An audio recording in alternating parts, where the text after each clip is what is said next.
افضل ترین وظیفہ. جی ہاں، صحابی رسول حضرت شداد بن اوس رضی اللہ تعالیٰ فرماتے ہیں کہ ہم صحابہ کرام علیہ رضوان اللہ پاک کے آخری نبی رسول ہاشمی صلی اللہ تعالی علیہ وسلم کی خدمت میں حاضر تھے. آپ علیہ الصلوۃ والسلام نے ہم سے پوچھا حل فیکم غریب، کیا کوئی تم میں اجنبی تو نہیں بیٹھا؟ صحابہ کرام نے کہا نہیں حضور، ہم سارے مسلمان ہی ہیں اور کوئی غیر نہیں ہے. تو نبی پاک علیہ الصلوۃ والسلام نے فرمایا ایسا کرو، دروازے بند کر دو. صحابہ نے دروازے بند کر دیے. اب آپ علیہ الصلوۃ والسلام نے فرمایا ارفعوا ایدیکم وقولوا لا الہ الا اللہ، ہاتھ اوپر اٹھا لو اور لا الہ الا اللہ پڑھنا شروع کر دو. حضرت شداد بن اوس کہتے ہیں ہم سب نے ہاتھ اوپر اٹھائے اور کلمہ پاک پڑھنا شروع کر دیا. کچھ دیر اسی طرح ہم ذکر کرتے رہے، نبی پاک ذکر کرواتے رہے، اور اس کے بعد مالک جنت قاسم نعمت صلی اللہ تعالی علیہ وسلم نے خوشخبری سناتے ہوئے فرمایا ابشروا فإن اللہ قد غفر لکم، تمہیں بشارت ہو کہ بے شک اللہ پاک نے تمہیں بخش دیا ہے. مزید آپ علیہ الصلوۃ والسلام نے یہ بھی فرمایا کہ الحمدللہ، اے اللہ پاک تو نے مجھے یہ پاکیزہ کلمہ دے کر بھیجا، اسے پڑھنے کا حکم دیا اور اس پر جنت کا وعدہ بھی فرمایا، بے شک تو اپنے وعدے کے خلاف نہیں کرتا. سبحان اللہ. تو کلمہ طیبہ افضل الذکر لا الہ الا اللہ. درود پاک پڑھنے کے بے شمار فضائل و برکات ہیں. درود پاک کب کب کہاں کہاں اور کیسے کیسے کام آتا ہے. سبحان اللہ. ایک ایسا وظیفہ ہے کہ جس کی جتنی فضیلت بیان کرے کم ہے. یعنی کون سی پرابلم ہے، کون سی مشکل ہے جس کا حل درود پاک میں نہیں ہے. اگر یہ کہے کہ ہر مصیبت کے تالے کی چابی درود پاک ہے تو یہ شاید غلط نہیں ہوگا. یقیناً بہت سارے لوگ یہاں بیٹھے ہیں، مہنگائی کا دور ہے، بعض اوقات قرضے کی ضرورت پڑ جاتی ہے. ایسا ہی ایک ماجرا تھا آج سے چند 100 سال پہلے. ایک دوست نے دوسرے دوست سے قرض لیا. جو میں واقعہ بیان کرنے جا رہا ہوں یہ درود پاک کی بڑی مشہور و معروف کتابوں میں بھی لکھا. مفتی امین صاحب رحمۃ اللہ تعالی نے اپنی کتاب آب کوثر میں بھی اس واقعے کو نقل فرمایا کہ ایک دوست نے اپنے دوسرے دوست سے 3000 دینار کا قرض لیا. 3000 دینار ایک اچھی رقم ہوتی ہے، یعنی سونے کی اشرفیاں. اور جناب ایک وقت طے ہو گیا کہ اتنے ٹائم کے بعد میں یہ قرض لوٹا دوں گا. وہ ٹائم آ گیا. دوست نے کہا بھائی میرے پیسے لوٹاؤ. تو اب اس دوست نے کہا کہ میرے پاس پیسے تو نہیں ہے، میرا کاروبار بھی تباہ ہو گیا ہے، میں تمہیں پیسے نہیں دے سکتا. پہلے تو اس نے کافی کوشش کی، اس کو فالو اپ کیا، اس کو بار بار یاد دلایا. جب پیسے نہیں ملے تو اب اس دوست نے کیا کیا کہ عدالت میں چلا گیا. جج صاحب کو کہا کہ یہ میرا دوست ہے، مجھے پیسے لیے، پیسے نہیں دیتا. جج صاحب نے اس کو بلا لیا اور پوچھا کہ بھائی تم نے پیسے دینے ہیں؟ کہاں پیسے تو دینے ہیں. پھر دیتے کیوں نہیں ہو؟ پیسے ہے ہی نہیں، کہاں سے دوں، سارا کاروبار تباہ ہو گیا، پیسے خرچ ہو گئے. جج صاحب نے کہا تمہارے پاس 30 دن ہے، 30 دن میں اس کو پیسے لوٹا دو، اور اگر نہیں لوٹا سکے تو پھر میں تمہیں جیل میں ڈال دوں گا. اب پیسے تو تھے نہیں، کاروبار کولیپس ہو گیا تھا. یہ بندہ گھر آیا پریشان کہ اب کیا کروں گا، 30 دن میں اتنی بڑی رقم کا انتظام کیسے ہوگا.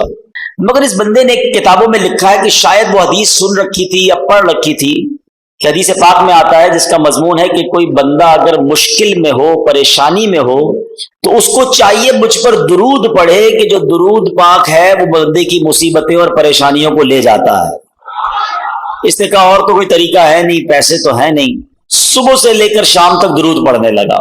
27 دن گزر گئے، 28ویں رات آ گئی. خواب میں جب سویا تو کسی نے آواز لگائی کہ گھبراؤ مت، تمہارا قرضہ ادا ہو جائے گا، علی بن عیسیٰ وزیر کے پاس جاؤ، وہ تمہارا قرضہ ادا کر دے گا. صبح اٹھا، سوچنے لگا پتہ نہیں کس کی آواز تھی، کوئی اشارہ تو ملا ہے مگر ایسے کیسے میں وزیر کے پاس چلا جاؤں. اگلا دن گزرا، پھر رات آئی. اب جو رات آئی تو نبی پاک علیہ الصلوۃ والسلام خواب میں تشریف لے آئے. نبی پاک علیہ الصلوۃ والسلام نے فرمایا گھبراؤ نہیں، علی بن عیسیٰ وزیر کے پاس جاؤ، وہ تمہیں تمہارا قرض ادا کر دے گا. صبح اٹھا تو بہت خوش، آقا نے زیارت کروائی، نبی پاک نے راستہ بھی بتا دیا. اب دن کون سا آ چکا ہے؟ 29واں دن آ گیا ہے، آخری دن ہے، اگلے دن کورٹ میں جانا ہے. اچانک خیال آیا میں وزیر کے پاس جاؤں گا، اور وزیر نے کہا میں کیسے مانوں تمہیں نبی پاک نے بھیجا ہے، کوئی ایویڈنس، کوئی نشانی ہے؟ کوئی بھی آ کے کہہ سکتا ہے مجھے نبی پاک علیہ الصلوۃ والسلام نے بھیجا ہے. اب اسی تذبذب میں، اسی ہیزیٹیشن میں یہ والا دن بھی گزر گیا، مگر درود پڑھتا رہا۔ رات پھر ہوئی تو نبی پاک علیہ الصلوۃ والسلام پھر خواب میں تشریف لائے۔ نبی پاک نے فرمایا علی بن عیسیٰ وزیر کے پاس جاؤ، تمہارا قرضہ ادا کرے گا۔ کہ حضور کیسے جاؤں؟ جاؤں گا اور اگر مجھے کوئی نشانی مانگی تو میں کیا نشانی بتاؤں گا؟ پیارے آقا علیہ الصلوۃ والسلام نے فرمایا اسے جا کر کہنا کہ تم 5000 بار روزانہ صبح فجر کی نماز کے بعد درود پاک پڑھتے ہو، یہ راز صرف تمہیں پتا ہے، تمہارے رب کو پتا ہے، اور کسی کو نہیں پتا، اور جب تک گنتی پوری نہیں ہوتی تم کسی سے بات بھی نہیں کرتے۔ بس اب صبح اٹھا تو دیوانہ جھوم رہا ہے، سیدھا پہنچ گیا وزیر کے پاس۔ یہی وہ دن ہے جس دن عدالت میں بھی جانا ہے، مگر صبح صبح پہنچ گیا وزیر کے پاس۔ وزیر اپنے درباریوں کے ساتھ، اپنے دوستوں کے ساتھ بیٹھا تھا۔ کہا پیغام دیجئے وزیر صاحب سے کہ مجھے آپ سے ملاقات کرنی ہے، بڑا امپورٹنٹ، بڑا اہم پیغام لایا ہوں۔ وزیر صاحب نے جب یہ سنا تو کہا پوچھو کس کا پیغام لایا؟ باہر سے جواب دیا کہ میں نبی پاک علیہ الصلوۃ والسلام کا پیغام لایا ہوں۔ اب وزیر تھا تو عاشق رسول، فوراً اندر بلایا تو فرمائیے کیا پیغام ہے؟ کہ نبی پاک علیہ الصلوۃ والسلام نے تمہارے پاس بھیجا ہے اور 3000 دینار مجھ پر قرضہ ہے، آپ میرا قرضہ ادا کر دیں۔ تو وزیر صاحب نے کہا بات تو بڑی زبردست ہے، لیکن اگر کوئی نشانی ہو میں کیسے مان لوں کہ آپ کو پیارے آقا علیہ الصلوۃ والسلام نے بھیجا ہے؟ کہا خالی ہاتھ نہیں بھیجا، آقا نے نشانی بھی بتائی ہے۔ کہا بتائیے نشانی کیا ہے؟ کہا نشانی یہ ہے کہ آپ روزانہ صبح فجر کی نماز کے بعد 5000 بار درود پاک پڑھتے ہیں، اور یہ راز صرف آپ کو معلوم ہے، آپ کے رب کو معلوم ہے۔ وزیر تو جھوم اٹھا نا، اس کے تو درود پاک مقبول ہو گئے۔ کہتا مرحبا یا رسول اللہ، اپنے کمرے میں گیا، واپس آیا، 3000 دینار نہیں، وہ 9000 دینار لے کر آیا۔ کہتے پہلے 3000 تو نبی پاک کا حکم، آقا کا حکم سر آنکھوں پر، لبیک یا رسول اللہ، یہ لیجئے۔ دوسرے 3000 آپ نے میرے گھر تک قدم رنجا فرمایا، اتنی پیاری خوشخبری سنائی، یہ اس کا تحفہ ہے۔ تیسرے 3000 لیجئے کہ آپ اپنے بچوں کے لیے اس سے کوئی کاروبار وغیرہ شروع کریں، اور ایک وعدہ بھی کر کے جائیں، اب زندگی میں آپ کو جب بھی کوئی کام پڑے نا، آپ نے کہیں اور نہیں جانا، مجھے خدمت کا موقع دینا ہے۔ اللہ اکبر، یہ دیوانہ تو خوش۔ اب پہنچ گیا عدالت میں۔ اچھا وہاں عدالت میں سارے یہ سوچ رہے ہیں، ایوری بڈی ایکسپیکٹنگ کہ یہ تو آئے گا، آ کر کہے گا پیسے ویسے ہیں نہیں، جج صاحب نے اس کو جیل میں ڈالنا ہے۔ یہ تو گیا، جاتے ہی جج صاحب کے ہاتھ میں 3000 دینار رکھ دیے کہ جج صاحب یہ لیجئے، میری جو قرضہ تھا میرے دوست کو دے دیجئے۔ جج نے کہا ٹھہرو، یہ بتاؤ آئے کدھر سے پیسے؟ تم تو کہتے تھے کاروبار نہیں، تم تو کہتے تھے حالات خراب ہیں، کھانے کو پیسے نہیں، 3000 دینار لے کر آ گئے۔ اب اس دیوانے نے بھرے کوٹ میں، بھری عدالت میں گویا زبان حال سے یہ کہنا شروع کر دیا کہ اتنا دیا سرکار نے مجھ کو، اتنی میری اوقات نہیں، یہ تو کرم ہے ان کا، ورنہ مجھ میں تو ایسی بات نہیں۔ اس نے پورا واقعہ ہی سنا دیا عدالت میں۔ اچھا اس زمانے کے جج بھی کیسے ہوتے تھے؟ سنو، وہ جج صاحب اپنے سیٹ سے اٹھے، اپنے چیمبر میں، اپنے کمرے میں چلے گئے، عدالت لگی ہوئی ہے، تھوڑی دیر بعد آتے ہیں اور 3000 دینار جو ہے اس بندے کے ہاتھ میں دے کر کہتے ہیں کیا سارا ثواب علی بن عیسیٰ لے جائے گا؟ میں بھی تو نبی پاک کا امتی ہوں، تمہارا قرضہ میں ادا کرتا ہوں۔ اچھا اب یہ سارا ماجرا وہ دوست بھی دیکھ رہا ہے جس نے کیس کیا تھا۔ اس نے کہا جج صاحب ٹھہریے، ایسا کرم اس پر ہوا ہے، میں اس سے پیسے لے کر کیا کروں گا؟ قلم اور کاغذ لائیے، میں اپنا قرضہ ہی معاف کر دیتا ہوں۔ اچھا اب یہ عاشق رسول جج صاحب کو کہتا ہے جج صاحب اور تھوڑے پیسے تو واپس لے لو، آپ اپنے پیسے تو واپس لے لو، میں نے کیا کرنا ہے، قرضہ ہی معاف ہو گیا۔ تو جج کہتا ہے بھائی اللہ کے رسول کے نام پر پیسے نکالے ہیں، اب یہ پیسے میں نے واپس نہیں لینے، یہ پیسے تم اپنے ساتھ ہی لے جاؤ۔ اب یہ دیوانہ جو ایک رات پہلے 1 روپیہ نہیں ہے، صبح اس کو اس بات کا خوف ہے کہ مجھے گرفتاری دینی ہے، اب 12000 دینار لے کر اپنے گھر کو واپس جا رہا ہے۔ تو یہ درود پاک ہے، یہ نبی پاک کی طرف لو لگانا ہے، بس نظر پڑنے کی دیر ہے، توجہ ہونے کی دیر ہے۔ وہ شاعر کہتے ہیں نا، یاد رکھو اگر اٹھ گئی ایک نظر، بس وہ نظر چاہیے، یاد رکھو اگر اٹھ گئی ایک نظر، جتنے خالی ہیں سب جام بھر جائیں گے۔ ہمیں وہ نظر درکار ہے، اور وہ نظر کیسے ہوگی؟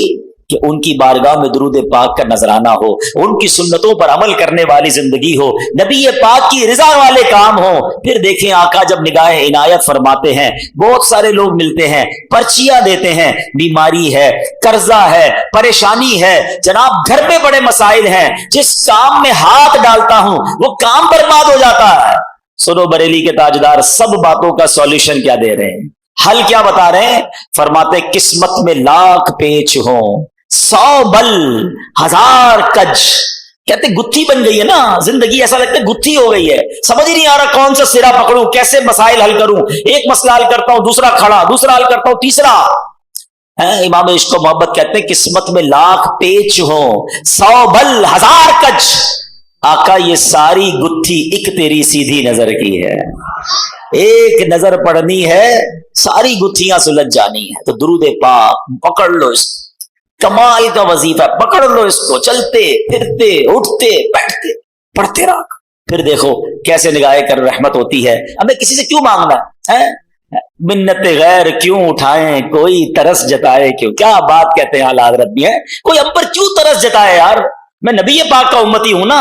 اعلیٰ حضرت کہتے کریم ایسا ملا کہ جس کے کھلے ہیں ہاتھ اور بھرے خزانے, بتاؤ اے مفلسوں کہ پھر کیوں تمہارا دل اضطراب میں ہے. ارے کیوں مانگے دنیا والوں سے, کیوں جائیں دنیا والوں کے پاس, میرے آقا وہ ہے جن کے در سے تاجدار پلتے ہیں. اس گلی کا گدا ہوں میں جس میں مانگتے تاجدار پھرتے ہیں. کیوں جہاں کے تاجداروں خواب میں دیکھی وہ شے جو آج جھولیوں میں گدایان در کی ہے. ارے آقا کا در جب موجود ہے تو دنیا والوں سے کیوں مانگنا ہے, ہم نے اللہ سے مانگنا ہے. اللہ کے حبیب علیہ الصلوۃ والسلام کی بارگاہ میں التجا کرنی ہے, اور وہ بھی اس لیے کرنی ہے کہ اللہ نے یہ در دکھایا ہے, وہی رب ہے جس نے تجھ کو ہم تک کرم بنایا, ہمیں بھیک مانگنے کو تیرا آستاں بتایا, تجھے حمد ہے خدایا. تو ہمیں دنیا والوں سے زندگی بھر ایک اصول بنا لو اپنا, خودداری ہونی چاہیے. ہاں, خوددار کو غیب سے عطا کیا جاتا.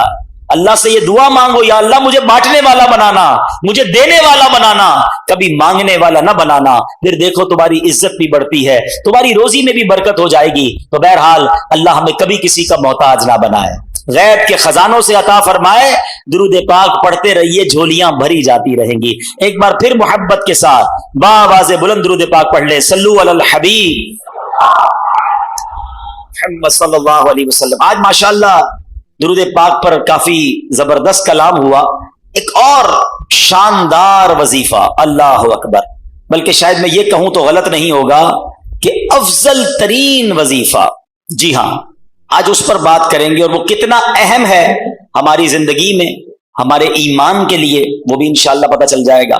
صحابی رسول حضرت شداد بن اوس رضی اللہ تعالی فرماتے ہیں کہ ہم صحابہ کرام علیہ رضوان اللہ پاک کے آخری نبی رسول ہاشمی صلی اللہ تعالی علیہ وسلم کی خدمت میں حاضر تھے. آپ علیہ الصلوۃ والسلام نے ہم سے پوچھا, حل فیکم غریب, کیا کوئی تم میں اجنبی تو نہیں بیٹھا؟ صحابہ کرام نے کہا نہیں حضور, ہم سارے مسلمان ہی ہیں اور کوئی غیر نہیں ہے. تو نبی پاک علیہ الصلوۃ والسلام نے فرمایا ایسا کرو, دروازے بند کر دو. صحابہ نے دروازے بند کر دیے.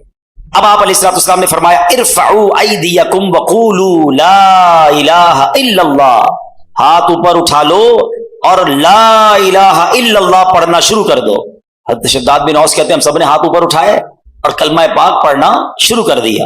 کچھ دیر اسی طرح ہم ذکر کرتے رہے, نبی پاک ذکر کرواتے رہے, اور اس کے بعد مالک کے جنت قاسم نعمت صلی اللہ تعالی علیہ وسلم نے خوشخبری سناتے ہوئے فرمایا ابشروا فإن اللہ قد غفر لکم, تمہیں بشارت ہو کہ بے شک اللہ پاک نے تمہیں بخش دیا ہے.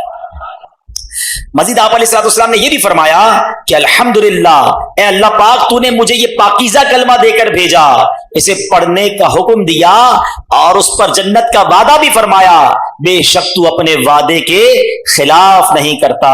سبحان اللہ. تو کلمہ طیبہ افضل الذکر لا الہ الا اللہ, اس کے کمال کے فضائل ہیں. کیا خوبصورت شعر شاعر لکھتے ہیں نا, حسبی ربی جس نے کہا فیض کے دریا کو پایا, گوہر مقصد ہاتھ آیا, لا الہ الا, کھل جائیں در جنت کے دوزخ کی سب آگ بجھے دل سے کوئی ایک بار کہے لا الہ الا اللہ پڑھو لا الہ الا اللہ لا الہ الا اللہ سبحان اللہ.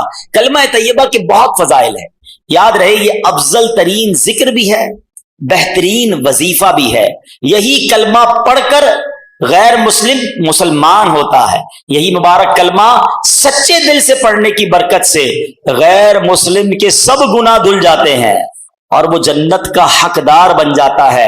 حلیت الاولیاء میں ہے دو عالم کے مالک و مختار مکی مدنی سرکار صلی اللہ تعالی علیہ وسلم نے فرمایا, اللہ پاک ارشاد فرماتا ہے بے شک میں ہی اللہ ہوں, میرے سوا کوئی عبادت کے لائق نہیں, بس اے لوگوں میری ہی عبادت کرو.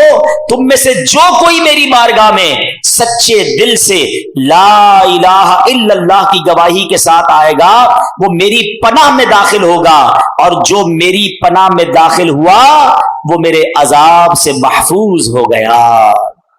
کیا بات ہے, سبحان اللہ.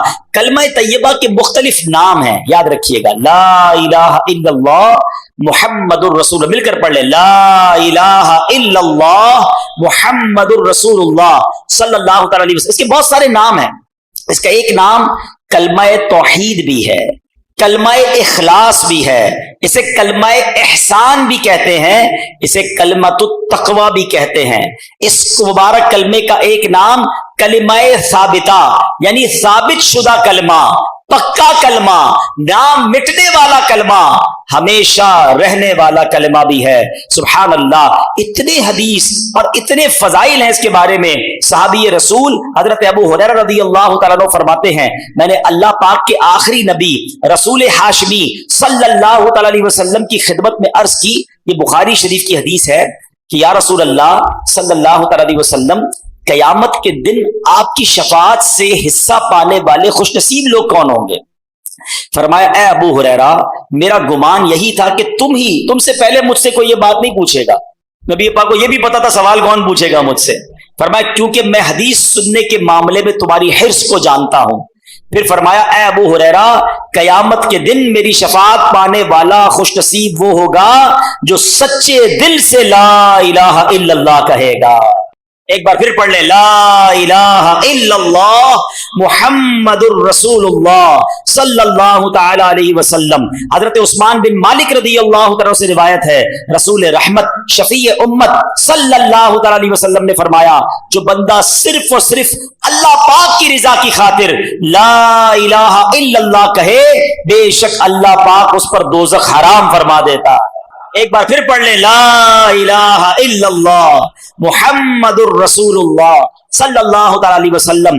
اللہ پاک کے آخری نبی رسول ہاشمی صلی اللہ تعالی علیہ وسلم نے فرمایا من مات وهو يعلم انه لا الہ الا اللہ دخل الجنہ, یعنی جو اس حال میں مرا کہ وہ جانتا ہے اللہ پاک کے سوا کوئی عبادت کے لائق نہیں تو وہ جنت میں داخل ہوگا.